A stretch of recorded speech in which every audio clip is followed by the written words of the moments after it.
कडून कर्मचाऱ्याला नग्न करून मारहाण करण्यात आली आहे। माढा तालुक्याच्या टेंभुर्णी इथल्या एका प्रसिद्ध हॉटेलमधली घटना आहे। कर्मचाऱ्यांसमोर लोखंडी पाईपनं ही अमानुष मारहाण करण्यात आली आहे। घटनेचा व्हिडिओ व्हायरल झालाय। मारहाण करणारा आरोपी लखन माने फरार झालाय।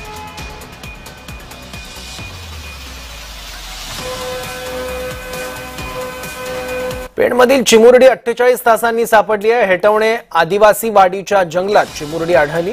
चिमुरडीवर उपजिल्हा रुग्णालयात उपचार सुरू आहेत। ही चिमुकली बेपत्ता होण्याच्या कारणांचा शोधही घेतला जातोय। कालच्या दिवसात सर्चिंग चालू असताना सकाळी 10 ते 10:15च्या आसपास ती मिसिंग झालेली जी 4.25 वर्षाची मुलगी जी होती ती मुलगी त्या ठिकाणी मिळून आली।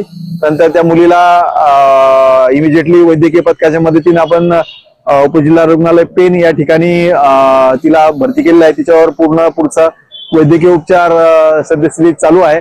डॉक्टरांचं पथक या ठिकाणी जे स्पेशलिस्ट डॉक्टर आहेत इथले अवेलेबल डॉक्टर आणि गरजेनुसार अलिबाग पनवेल या ठिकाणचे जे स्पेशलिस्ट डॉक्टर आहेत त्या डॉक्टरांनी देखील या ठिकाणी भेट दिलेली आहे।